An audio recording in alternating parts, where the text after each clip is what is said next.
तीन सवाल है। देश, किसी भी देश के पास उसका फॉरेक्स यानी जो विदेशी मुद्रा भंडार यानी सिंपल भाषा में डॉलर, वो सीमित होता है, जो अभी हमारे पास 700 अरब डॉलर के आसपास है, जो कि नेचुरल, मतलब उसमें कोई संकट की स्थिति नहीं है। लेकिन उसी डॉलर से हम क्या क्या विदेश से खरीदते हैं? फ्यूल यानी पेट्रोल डीजल, कच्चा तेल जो भी हम खरीदते हैं, फर्टिलाइजर जो किसानों के लिए अनिवार्य है, उसी से हम सोना, अन्य दवाइयां भी खरीदते हैं। तो अगर सोने को 1 साल तक छोड़ देंगे तो हमारे पास एक कुशन रहेगा कि हम भाई कच्चे तेल के निर्यात में या खरीद में या फिर फर्टिलाइजर की खरीद में कोई दिक्कत ना आए। अगर ये सब उपाय सुझाए जा रहे हैं, 1000 करोड़ रुपए का तेल कंपनियों को रोज नुकसान हो रहा है, तो क्या प्रॉब्लम है इसमें?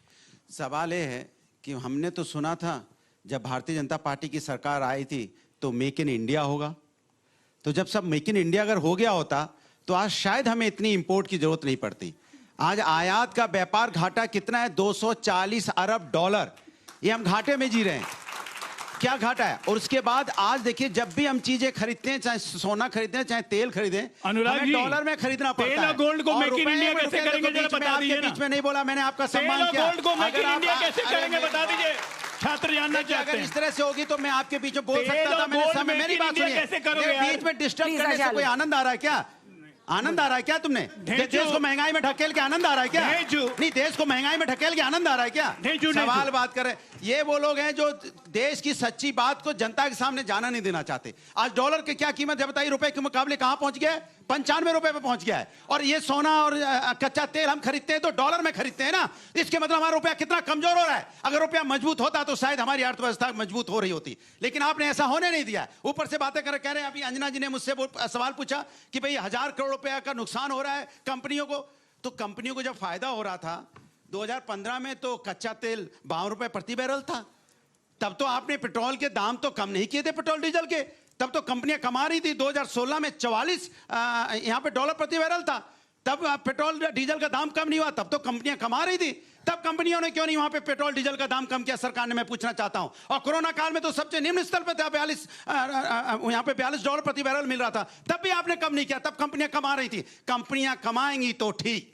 अब जरा सा थोड़ी कंपनी को दिक्कत आई है तो सजा जनता भुगतेगी, तब सरकार नहीं भुगतेगी। तब सजा जनता भुगतेगी अगर कंपनी को नुकसान हो रहा है। लेकिन कंपनी को फायदा होता है तब सरकार चुप्पी साध जाती है। ये देश के अंदर हो रहा है। कमाल की बात है। आप सारी महंगाई, एक मिनट मेरी बात पूरी हो जाए। देखिए कैसे कमाल के लोग हैं, इनसे बातें करो। मैं थोड़ा सा हट रहा हूं मुद्दे से। नीट का पेपर लीक हुआ, रद्द हुआ, बच्चे ने सुसाइड कर लिया। जब सवाल पूछा जाता है कि लखीमपुर के बच्चे ने सुसाइड किया, जिम्मेदार कौन? तो पता क्या बोलेंगे? 70 साल से तो आपकी सरकार थी। तब ये 70 साल जाते हैं, 20 साल पीछे जाते हैं। सवाल उठता है आप जिम्मेदारी से अब महंगाई, जब चुनाव हो रहा था, लास्ट बोला, जब चुनाव हो रहा था पश्चिम बंगाल में, तमिलनाडु में, असम में, पौंडीचेरी में, ये वहां केरल में, क्या कर रहे थे पता आपको? हेलीकॉप्टर दौड़ रहे थे, जहाज घूम रहे थे, तब फ्यूल खर्च हो रहा था, रैलियां हो रही थी, काफले निकल रहे थे। तब क्यों चिंता नहीं आई? अरे भाई, सरकार की जिम्मेदारी होती है कि पहले से अपने और नहीं 10 सेकंड, सरकार की जिम्मेदारी होती है दूर अंदेशा लगा लेना कि ये ईरान का युद्ध चल रहा है, कल हम तकलीफ में आएंगे। विपक्ष बार बार बोल रहा था कि आप इसको कंट्रोल कीजिए, चुनाव बाद में देख लेंगे, पहले राष्ट्र बचाना है। लेकिन आपने इसकी चिंता नहीं की, आप चुनाव की चिंता करते रहे। चुनाव जीत लिए, आपने ओथ ले ली, उसके बाद कह रहे हैं अब महंगाई बढ़ानी है। तब जाके डीजल पेट्रोल का दाम बढ़ा दिया। और हम कह रहे थे कि डीजल पेट्रोल का दाम बढ़ेगा चुनाव के बाद। तब ये क्या कह रहे थे? सबसे पहली बात, काम है झूठ फैलाना, विपक्ष का काम है झूठ फैलाना। विपक्ष आपको आगाह कर रहा था, आप विपक्ष की बात नहीं माने, आज डीजल पेट्रोल के दाम बढ़े, आम आदमी इसकी सजा भुगतेगा। आपका क्या है? बस हो गया ना? जवाब दीजिए, जल्दी जवाब दीजिए, छोटा सा जवाब, क्योंकि दुबे जी और मैडम। अरे विपक्ष कर रहे, विपक्ष बोलना तो सीखिए पहले। विपक्ष मैंने बोला। दूसरा चीज एक बात बताता हूँ, सुनिए। सबसे पहली बात, मेक इन इंडिया बोला, मेक इन इंडिया। पेट्रोल कैसे मेक इन इंडिया करेंगे और गोल्ड कैसे मेक इन इंडिया करेंगे? आलू घुसाओ, गोल्ड निकालो, आलू घुसाओ, गोल्ड निकालो, मेक इन इंडिया हो गया। क्या दिमाग से ऊपर का बात करते हैं ये लोग? पेट्रोलियम कंपनी का प्रॉफिट, पेट्रोलियम कंपनी कौन सी है? Indian oil corporation, Hindustan petroleum किसकी है? सरकारी सार्वजनिक कंपनी है। तो फिर जनता को नाम नहीं है, अखिलेश की कंपनी नहीं है। जब यहाँ पे कच्चा तेल सस्ता मिल रहा था तब आपने सस्ता नहीं किया पेट्रोल, और अभी रोने लग गए। कमाल की बात कर रहे हो। रोने का बात छोड़िए, जनता की बात कीजिए। फडणवीस जी मोटरसाइकिल से पहुंचे विधानसभा। साइकिल पे चलेंगे सब लोग अब। साइकिल पे आप तो चलते नहीं, साइकिल पे चलना पड़ेगा। अब मैं आपको बता रहा हूँ, इनके कुछ नेता चलने लगे हैं, बीजेपी के चलने लगे। अच्छा, आने वाले दिनों में सभी को साइकिल पे चलना पड़ेगा। हम सारे लोग कितने लोग हैं? लगभग 200-300 लोग हैं। आपको मंजिल तक पहुंचाएगी, आपको स्वास्थ्य भी अच्छा रखेगी। गुरुजी को ले जाएंगे अभी बाहर, आना पड़ेगा, कैमरे के साथ ले जाएंगे और इनकी गाड़ी आपको दिखाएंगे। गाड़ी नहीं होती है, गाड़ी होती है इनकी, जिससे ये आए होंगे। भगवान करे आपके मुंह में घी शक्कर, भगवान करे आपके मुंह में घी शक्कर। बोल तो रहा हूँ। दुबे जी मोर्चा संभालिए और पहले बता दीजिए किधर से बैटिंग करने वाले हैं। आजकल आप बहुत राष्ट्रवाद के नाम पर इधर झुके झुके से नजर आते हैं, लेकिन ये 3-3 रुपए की जो लोगों की बोझ पर असर पड़ रहा है। सीधा अंजना जी नमस्ते। एक गाने से शुरू करता हूँ। गाने के बोल हैं, हम पागल नहीं हैं भैया, न हमारा दिमाग खराब है। हम सिर्फ दुखी तब होते हैं जब ये भाजपाई कहते हैं सरकार हमारी है, समस्या तुम्हारी है। तब दुख होता है कि अरे भैया सरकार में आप आए हो, दुख आपने हमें दिया है, हम आपसे सवाल भी नहीं पूछ सकते। तो भाजपाइयों की बात बहुत है निराली, इनको सूखे में दिखता है हरियाली, इनके आंसू हैं गड़ियाली। और ये विपक्ष को कहते हैं कि हम लोग हैं बवाली और मवाली। नहीं मेरे भाई, हम लोग करेंगे इस देश की रखवाली। प्रधानमंत्री जी कहते थे भाइयों और बहनों, ये जो रुपया है ना, ये लुढ़क रहा है और 2026 में रुपया सो रहा है। रुपया 95 पार हो गया। अगर जब मनमोहन सिंह जी ने सत्ता आपको सौंपी थी और वो 60 रुपए का जो डॉलर था, वो अगर आपने 40 में किया होता, ये आनंद दुबे आपके पैरों में अजय भाई ऐसे नतमस्तक हो जाता। लेकिन नहीं, आपने हमारे सपनों को तोड़ा है। आपने हमें क्या कहा मालूम है? लड़ाई शुरू हुई 28 फरवरी से, मार्च गया, अप्रैल गया और मोदी साहब कह रहे थे भाइयों और बहनों 4 मई ममता गई। अरे ममता तो गई, लेकिन जब आया 10 मई तब आपकी चिंता बढ़ गई। तब समझ में आया कि अब तेल नहीं मिलेगा। दुबे जी बड़े अच्छे स्टार हैं, तो आपकी मिमिक्री तो हम लोगों ने देख ली, थोड़ा अपने नेता की भी करके सुनाइए। डर लगता है क्या? कि डर लगता है? नहीं, वो बात नहीं है। डर लगता है, एक सेकंड, डर लगता है? डर नहीं लगता, तो करके दिखाइए। प्रैक्टिस ही नहीं कर पा। अरे उनके स्टाइल की भी नकल हो जाए जरा। हमारा कहना यह है मेरे भाइयों और बहनों, आज बड़ा सवाल ये है कि ये पूरा कर लीजिए। जब इस देश पर संकट आएगा, इस देश के लिए खून देने के लिए विपक्ष आएगा। ऑपरेशन सिंदूर हुआ, क्या चाहिए आपका? क्यों नहीं चाहिए? एक मिनट अंजना जी, हमें सबसे पहले आपत्ति विपक्ष देश के साथ खड़ा है। एक मिनट, हमें आपत्ति यह है कि प्रधानमंत्री जी की सुरक्षा में काहे कमी की गई भाई? हमने कहा था क्या हम लोग भूखे रहेंगे, उपवास करेंगे, लेकिन प्रधानमंत्री जी की सुरक्षा में कोताही बर्दाश्त नहीं करेंगे। वो प्रधाधानमंत्री देश के हैं। वो एसपीजी की जो ब्लू बुक होती है, वो जो कहेगी वो हम मानेंगे। हम साइकिल पे चलेंगे, हम मेट्रो में चलेंगे, पैदल चलेंगे, घोड़े पे चलेंगे। नेता भी चलें, ऐसा नहीं हम तो चलेंगे साइकिल पे, वो भी चलें। दिक्कत ये है ना, वो गाड़ी पे चलेंगे और हम लोग साइकिल पे चलते रहेंगे। साइकिल की भी तो जिम्मेदारी है। प्रोफेसर जी जल्दी से माइक उठाइए और बताइए कि एक्चुअली जब इकोनॉमिक्स के नजरिए से हम देखें, एक तो ये संकट हमारा लाया हुआ नहीं है, हॉर्मुज और जो डोनाल्ड ट्रंप कर रहे हैं उसकी वजह से जो परिस्थिति बनी है, भारत को कैसे मुकाबला करना चाहिए? क्योंकि ये बात सच है कि काफिले में गाड़ी कम करने से कितना असर होगा नहीं होगा हम नहीं जानते, लेकिन पूरे देश में एक मूवमेंट की जरूरत है।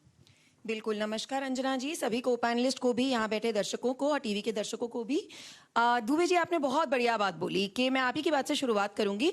बहुत बढ़िया बात बोली कि संकट था इनका, झेलें ये। आप उससे पहले की कड़ी कैसे भूल गए? संकट था अमेरिका और ईरान का, झेल रहा है पूरा देश, ये पूरा विश्व, ये कड़ी आप भूल जाते हो। पार्शियल एमनीशिया के साथ यहाँ आते हो। भाई वो कड़ी भी तो जोड़ लो, वो सबसे अहम कड़ी तो वही है। उसी कड़ी में आपको समझाती हूँ बच्चों। अगर इलेक्शन और आप ही ने आनंद दुबे जी बहुत अच्छा अपने वक्तव्य में ही अपना जवाब दे दिया कि चिंता बढ़ी 10 मई को, दाम बढ़े हैं 15 मई को, चिंता बढ़ी 10 मई को। बिल्कुल, क्योंकि 10 मई का वो दिन था जिस दिन लग रहा था कि ईरान और अमेरिका की जो पीस टॉक है वो फाइनलाइज हो जाएगी। उस दिन हॉर्मुज खुल जाएगा, लेकिन नहीं खुला। तब माननीय प्रधानमंत्री मोदी जी ने कहा कि अब भैया जनता तुम अपना इकोनॉमिक पैट्रियोटिज्म जो है, सर मैं आपके बीच में तो नहीं बोली थी ना, मैंने नई खबर बोली थी ना, मैंने खबर नहीं बताई, खबर नहीं आप थोड़ा रिसर्च करके आओ सर। 10 मई को टॉक्स फाइनलाइज होने की कगार पे थी। खैर वो पाकिस्तान से होनी नहीं वाली थी, वो एक अलग बात है क्योंकि चाइना में जाना था। तो 10 मई का जवाब आनंद जी ने बहुत सही दिया। अब मैं आपको इकोनॉमिक परिप्रेक्ष्य से समझाती हूँ। अगर इलेक्शन हम इतना कर रहे हैं तो 24 फरवरी 2022 को यूक्रेन और रशिया का युद्ध शुरू हुआ था। तब हमारे जो पेट्रोल जो क्रूड ऑयल है उसके दाम बढ़े थे $78 से $130 और 24 फरवरी के बाद 22 मार्च को जाके सरकार ने 10 रुपए आपका पेट्रोल का दाम बढ़ाया, लेकिन 15 मई को वो वापस 8 रुपए घटा दिया। अब 15 मई 2022 को ये लोग तो सारे नेता लोग हैं, ये बताएंगे कौन सा इलेक्शन था? मैं जवाब बगल वाले होने वाले हैं, बिल्कुल मेरे मुंह में घी शक्कर। अब तो मैं आपको बताती हूं कि उत्तर प्रदेश, उत्तराखंड, इन सब राज्यों के चुनाव फरवरी 2022 में होके चुके थे और दिसंबर 2022 में आने थे दिल्ली, गुजरात और हिमाचल के। तो भाई साहब ऐसा मई 2022 में क्या था जो दाम घटाने पड़े? और अंजना जी इसी का ही 2011 में 95 से $125 हुआ पर बैरल। तब अचानक सरकार ने एक हफ्ते के अंदर 58 से 68 रुपीस पेट्रोल का दाम बढ़ाया। तो तब भाई साहब वैश्विक संकट क्यों भूल जाते हो? ये सब इतिहास में क्यों झांकते अच्छा हुआ नहीं बढ़ा देते दिया? हो? क्या कहना चाह रही हैं? मैं ये कहना आप चाह रही कहना चाह रही हैं कि महंगाई होगी, अच्छा हो गया? आप ही के बात का जवाब दे रही हूं। जवाब ही नहीं दे रहे आप बीजेपी की तरफ से, आप तो प्रवक्ता की तरफ। आप अनुराग जी स्टॉप दिस, नहीं स्टॉप दिस। जो आपके हाँ में हाँ ना मिला है वो बीजेपी का हो गया। फैक्ट रखिए ना, वो क्या बोल रही है? फैक्ट ही तो बोल रही हूँ, गलत हो तो बताइए। सुनना चाह रहा हूं, फैक्ट ही बता रही हूँ। इन्होंने क्योंकि सवाल पूछा कि प्रॉफिट क्यों कंपनियों को दिया। 2024 में ये जो सारी PSUs थी, हाईएस्ट प्रॉफिट अंजना जी इन्होंने कमाया $81,000 करोड़ पर एनम का। और अभी आप जान रहे हो, आप ही ने बोला 1,000 करोड़ रुपए का प्रतिदिन नुकसान हो रहा है। 60 दिन में वही $60,000 करोड़ हो गया। तो ये जो 81,000 करोड़ था, इससे आपके टैक्सेस हुए। जो अभी आलोक भाई साहब ने बात बताई, रफेल आया, रेलवे इलेक्ट्रिफिकेशन हुआ, सब कुछ हुआ। 3 लाख करोड़ रुपए की लागत इंफ्रास्ट्रक्चर पे होती थी, वो 17 लाख करोड़ रुपए हुई है। मैंने बोला था जब कच्चे दाल के नहीं कच्चे तेल के दाम कम थे, जब प्रॉफिट कमाया था तब क्या हुआ था? यही तो बता रही हूँ कि इंफ्रास्ट्रक्चर 3 लाख करोड़ से 17 लाख चित भी मेरी, पट भी मेरी, आप कमा भी लेंगे, उसके बाद आप जनता को राहत नहीं देंगे। आज जब क्रूड ऑयल का दाम बढ़ जाएगा तो फिर जनता के ऊपर डाल देंगे, ऐसा नहीं होगा। दोनों तरफ नहीं चलती है बात। ठीक है, 2-3 सवाल जल्दी ले रहा है। माइक छोड़ दीजिए। मेरा नाम श्रेयांश मलिक है। मैं कहना चाह रहा हूँ कि जब $60 था बैरल, तब कंपनीज को कितना प्रॉफिट हो रहा था वो नहीं बता रहा जा रहा है। अब उन्होंने वही बता रही। अब बताया ना मैम ने, जब जो था वो, जब किसी ने उस पर बात नहीं की। अब जब इसकी बात आ रही है कि कंपनीज को इतना घाटा हो रहा है, तब इस बात को उठाया जा रहा है। प्राइवेट कंपनी जो कमाई है। मैम मेरा नाम अक्षत वाजपेयी है।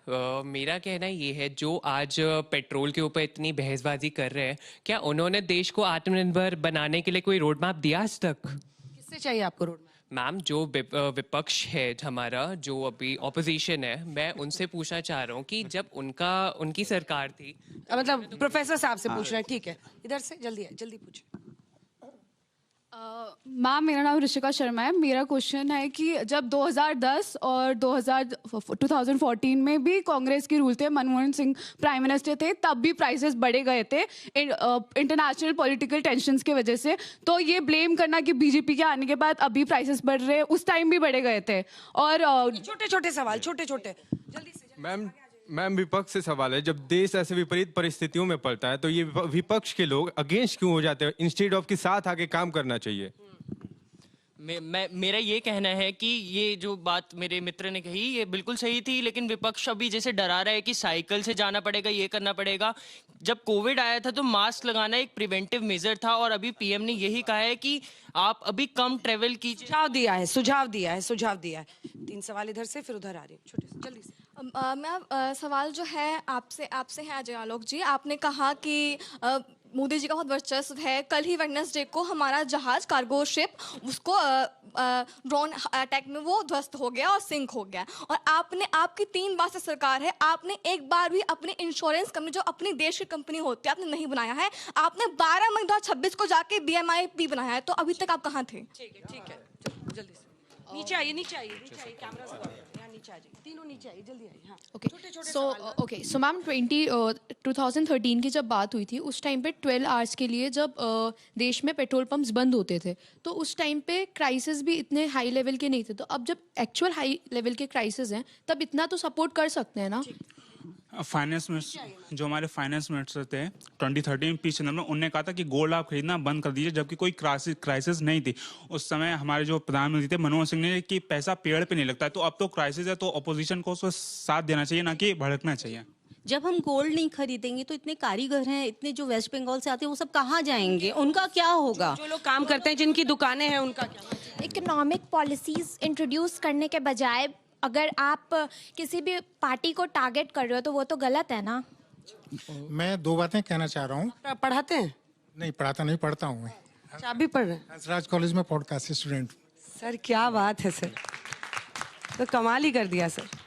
मैं वैसे तो माननीय मोदी जी के हर कदम के साथ हूँ, लेकिन मैं ये कहना चाह रहा हूँ कि जो आज का ग्रामीण भारत है और पहले का भी, क्या उसको फोकस करके कोई योजना बनाई गई है? मैं खुद गाँव से आता हूँ। जल्दी आइए, नीचे आइए। हाँ, जल्दी, माइक मैंने पकड़ा है। सॉरी, तो मैं तो फेवर में बोल रही हूँ क्योंकि मुझे लगता है कि एक फैमिली की बॉन्डिंग जैसे होती है, तो अगर फादर या ब्रेड विनर नहीं अरेंज कर पा रहा, प्रोएक्टिवली वो सिक्योर करना पड़ता है, फैमिली को करना चाहता है, तो वो कुछ बातें फैमिली से बोलता है कि बच्चों ये करो ये करो।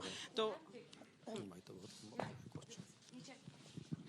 जैसे कि सर ने बोला कि गोल्ड और पेट्रोलियम को मेक इन इंडिया नहीं कर सकते, तो मैं ये पूछना चाह रहा हूं कि आप मेक इन इंडिया कर क्या रहे हो फिर? किसान को और मजदूर को कहीं नहीं दिख रहा है आपका मेक इन इंडिया। अगर ये मेक इन इंडिया सही में होता तो आप देखिए ना, 112 अरब डॉलर का चाइना के साथ ट्रेड डेफिसिट है, और अगर मैं सरकार के खर्च के कंपेयर में बता दूं तो ये 21% होता है।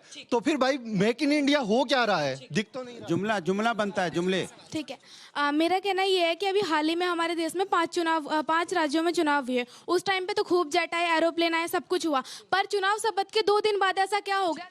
हाँ, मेरा सवाल ये है कि 1965 में जब भुखमरी आई तब लाल बहादुर शास्त्री जी ने खुद पहले अन्न छोड़ा, हफ्ते में 1 दिन खाना छोड़ा, उसके बाद उन्होंने लोगों से अपील करी।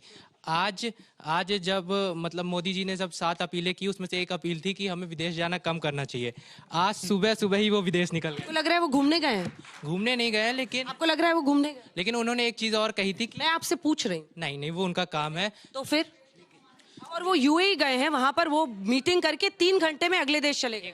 मेरा सवाल अजय आलोक जी से, युद्ध शुरू होने से पहले ही रुपया 90 तक पहुंच गया था प्रति डॉलर, और अभी भी लगातार रुपया डॉलर के प्रति गिर रहा है, तो क्या 100 रुपए प्रति डॉलर का शतक इनके कार्यकाल में ही हो जाएगा या उसके लिए हमको समय मिलेगा? सेंचुरी लगाने वाले हैं कि अजय आलोक जी जवाब दीजिए। चलिए आप इसे शुरू करते हैं, क्योंकि इधर के जो सवाल थे वो आप ही के लिए थे। देखिए बच्चे भी ये सवाल पूछ रहे हैं। 4 मई प्रॉब्लम आई। देखिए, कोई 4 मई प्रॉब्लम नहीं आई, प्रॉब्लम अभी आया नहीं है, प्रॉब्लम आने की आशंका है, जिसकी बात प्रधानमंत्री कर रहे हैं। आशान्वित होना देश में हमेशा सबको चाहिए, और डिप्रेसिव थॉट की कोई जगह नहीं होनी चाहिए। समस्या का समाधान होना चाहिए, ना कि समस्या को बढ़ाने का प्रयास होना चाहिए। फर्क उनमें और हम में यही है। रुपया गिरता, जहां तक रुपया गिर रहा है, जहां तक गिरता हुआ रुपया है, हम बार बार ये कह रहे हैं, कैलकुलेट कीजिए। हमारा सबसे बड़ा रीजन है गिरता हुआ रुपया का, हमारा फॉरेन एक्सचेंज रिजर्व। अगर हमारा फॉरेन एक्सचेंज रिजर्व घटेगा, हमारा रुपया गिरेगा। फॉरेन एक्सचेंज रिजर्व में क्या ये जायज है कि पिछले 1 साल में 24 बिलियन डॉलर से, और 38 बिलियन डॉलर से 71 बिलियन डॉलर हम सिर्फ गोल्ड इंपोर्ट कर रहे हैं? हमारा रुपया गिरेगा क्योंकि हम 135 बिलियन डॉलर्स का अप्रोक्सीमेटली ऑयल इंपोर्ट कर रहे हैं, जो करना ही है हमें। कोई उपाय नहीं है हमारे पास। मैंने बोला ना, तेल तो प्रोड्यूस कर नहीं सकते, अपनी आदतों पे कंट्रोल कर सकते हैं। गोल्ड की नहीं, मैडम ने बहुत इंपॉर्टेंट बात बोली थी कि 1 करोड़ कारीगर है। मैं मानता हूं 1 से 1.5 करोड़, 1 से 1.5 करोड़ कारीगर, उनका क्या होगा? बहुत जल्दी रिजर्व बैंक पॉलिसी लेके आ रही है, हम लोग गोल्ड रिसाइकलिंग शुरू कर सकते हैं। एक अनुमान के तहत बता दूं, भारत में इस वक्त 30,000 करोड़ टन सोना बैंक में रखा हुआ है। 30,000, I am not talking of jewellery का हटा दीजिए, तो सिर्फ बिस्किट और कॉइन के फॉर्म में अप्रोक्सीमेटली 5,000 टन सोना है। अगर उसको हम निकाल के रिसाइकल कर सके तो सारे मजदूरों की प्रॉब्लम सॉल्व हो जाएगी, हमें गोल्ड इंपोर्ट नहीं करना पड़ेगा। विजन होना चाहिए ना, तो वहाँ विजन नहीं है ना। ठीक है, आप जवाब दीजिए। और उनका सवाल जो बच्चों का था, अरे सुनिए ना, क्या कर रहे हैं? या तो मैं चली जाती हूँ सर, आप लोग लड़ लीजिए। इतना शौक है लड़ने का। बच्चों ने बहुत अच्छा प्रश्न किया है। जो कह रहे हैं कि विपक्ष क्यों नहीं ऐसे वक्त पर, ये संकट एकदम संकट के समय पूरा देश, एक नागरिक, पक्ष और विपक्ष नहीं, सभी लोग साथ हैं और रहेंगे। लेकिन जब सहयोग की बात आएगी तो सभी लोग, आप और जनता सब सहयोग करेगी। और जवाबदेही तय कौन करेगा? सरकार में जो है उसी की जवाबदेही होगी ना। लाभ होगा तो प्राइवेट लोगों को लाभ होगा, लाभ का प्राइवेटाइजेशन हो जाएगा। और जब हानि होगी तो लॉस का, चुप रहिए, अभी बीच में नहीं बोला, अभी गलत बात, बीच में नहीं। और जब हानि होगी तो उसका लॉस जो होगा उसका सबको जो है राष्ट्रीयकरण हो जाएगा। ये चल रहा है, ये पॉलिसी चल रही है इस देश में। 65% जो तेल अभी है, बाहर से जो तेल आ रहा है 65% हमारे उपयोग में है, और 35% अभी भी प्राइवेट कंपनी देश से विदेश भेज रही है रिफाइनिंग करके, और उसका लाभ कमा रही है। क्यों नहीं मोदी जी को पहले उसको रोकना चाहिए था इस देश में? देश के लोगों का तो तेल आप बढ़ा रहे हो, उनका तेल कर रहे हो, और ये प्राइवेट कंपनी न्यारा और रिलायंस का क्यों नहीं, कितना लाभ हुआ? आज जब जरूरत संकट में है उसको भी उसका लाभ का जो चीजें होनी चाहिए। 16 लाख करोड़ रुपए का जो आपने राइट ऑफ किया उसको प्राइवेट कारपोरेट को क्यों किया? कारपोरेट टैक्स 1,45,000 करोड़ आपने क्यों कम कर दिया? 12% विश्व में 2 देशों का करेंसी सबसे ज्यादा डिवेल्युएट हुआ है एक साल में, तुर्की है और दूसरा भारत है। इस पर चर्चा क्यों नहीं होनी चाहिए? 12% डिवेल्युएट हुआ, इसके कारण इकोनॉमी की क्राइसिस हो रही है, और ये आज की नहीं है, ये साल भर के अंदर पूरा गिरा है। अभी $38 बिलियन जो है इस देश से लोग लेकर के चले जा रहे हैं। FII निकल गए सिर्फ 1 महीने में। फॉरेन रिजर्व को एक प्रोटेक्ट करने का ये भी तरीका है ना कि आप अपने विदेशी मुद्रा भंडार में अगर रुपया ऐसे ही गिरता रहेगा, एक डिवैल्यू होता रहेगा, तो जाहिर तौर पर आपका डॉलर ज्यादा खर्च होगा। सरकार, ठीक है, सरकार क्या कर रही है कि हम डॉलर के मुकाबले अपने रुपया को रोकें जिस तरह से गिर रहा है? अजय जी, मैं अजय जी के बातों का ही जवाब दूंगी। अजय जी, आप मुस्कुराते हुए जब पूछ रहे थे ना तो ज्यादा लॉजिकल बातें कर रहे थे, जब आपने गुस्से में बोलना शुरू किया ना तो अपनी ही बातों में आप उलझ गए। तो आपने जो ये सवाल पूछा, अगर 10 साल में डिवैल्यू हुआ है तो वो 10 साल के अंदर 12% अरे भाई बोलने तो दो, मैं नहीं बोली थी ना बीच में अजय जी। अब मुस्कुरा के जवाब दे देती हूँ अगर देना चाहते तो। भाई बता रही हूँ 10% हुआ था जब वैश्विक संकट नहीं था, और अब वैश्विक संकट है। बेटा आपने जो सवाल पूछा अजय जी, आप इकोनॉमिस्ट, अरे भाई कौन प्रोफेसर भी, अरे भाई तो जवाब ही तो दे रही हूँ प्रोफेसर भाई, मुझे बोलने दो। अरे भाई प्रोफेसर वर्सेस प्रोफेसर हो गया। जब आपने स्टूडेंट्स क्या करें? जब आपने पूछा कि क्या मेक इन इंडिया कर रहे हैं, वहीं से जवाब आ जाता है। मैं आपको उसका आंकड़ों में ही समझाती हूँ। करेंट अकाउंट डेफिसिट जो आप दे रहे हो वर्सेस जो आप ले रहे हो। जब हमने 2014 में सरकार शुरू हुई थी, करेंट अकाउंट डेफिसिट था बेटा 4.8%। तब हम जो था वो ज्यादा ले रहे थे, और इतना मतलब हमारा डेफिसिट इतना बड़ा था। और अब 27 फरवरी को हमारा डेफिसिट था 1.2%। तो मेक इन इंडिया से ही तो वो बना के बाहर दिया। अब जो चीजें ले रहे हैं वो तो यहाँ है ही नहीं ना। तेल, गोल्ड, ये सब कैसे प्रोड्यूस कर ले? जैसे भाई ने कहा सोने से थोड़ी नहीं, मैं अभी हो गया, जल्दी है, टाइम कम है। नहीं, बोलने दीजिए। देखिए अब सवाल ये है, तो अजय जी की बात का जवाब ये था, अजय जी की बात का जवाब ये था, वो तेल एक्सपोर्ट कर रहे हैं, उस पे टैक्स कमा रहे हैं, उससे इंफ्रास्ट्रक्चर ग्रोथ कर रहे हैं। सवाल ये है, चलिए आपकी बात मान ली, गोल्ड आप नहीं बना पाते यहाँ पे, आप तेल, कच्चा तेल यहाँ नहीं पैदा कर पाते। एक मिनट सुनिए ना, बात तो बोलने दीजिए। अरे बोलने दीजिए भाई, अभी आधी बात, चलिए माना आपकी, अरे सुन तो लीजिए भाई। देखिए माना आपकी बात, लेकिन आप कहते हो ईवी गाड़ी पे, आप ईवी गाड़ियां चलेंगी। आप कम से कम अगर यहाँ से किसी भी हाईवे पे चले जाओ, आपने चार्जिंग पॉइंट भी नहीं लगा पाए। ये भी नहीं लगा पाते क्या आप? इसमें भी क्या हमको, एक बात सुनिए, वो भी नहीं लगा पाए आज तक। आप चले जाइए किसी हाईवे पे चले जाएगा, ईवी गाड़ी आप ले लीजिए, तो आप मेरी बात सुनो। और 75% दिल्ली से उसका, अरे यार फिर बीच में हल्ला मचाने से कोई फायदा नहीं है। पोल खोलूंगा, रुको अभी, पोल खोलने दो, पोल खोलने दो, इनका पोल खोलने दो। उसके बाद अरे देखो मैं आपके बीच में नहीं बोला, आप सुन लीजिए मेरी बात। सबको पता है कि ईवी गाड़ी, अब जब पेट्रोल डीजल महंगा होगा तो ईवी गाड़ी पे चलने की हम नसीहत देंगे। ईवी गाड़ी पे लोग चलेंगे तो ईवी गाड़ी कैसे चलेगी? आपको पता है कि उसके चार्जिंग पॉइंट कहां है, और उसके ऊपर 70 to 75% उसमें जो बैटरी में चार्ज होने के लिए लिथियम, कोबाल्ट, निकल जो उसमें लगता है ना, वो भी चाइना से इंपोर्ट करना पड़ता है। आपने ऐसी कौन सी चीज की है देश के अंदर में जो देश को मेड इन इंडिया करते रहे? आप तो, और तो चाइना से क्या नहीं इंपोर्ट करते बताइए? आप कपड़े तक इंपोर्ट करने लगे हो। सोचो आप हर चीज चाइना से इंपोर्ट कर रहे हो, जैसे उसने बताया अभी उन्होंने, तो हर चीज आप विदेश से इंपोर्ट कर रहे हो। और जब आप आए थे तब क्या कहते थे? मेक इन इंडिया होगा, डिजिटल इंडिया होगा। आप सभी का बहुत बहुत धन्यवाद हमारे साथ हल्ला बोल में जुड़ने के लिए।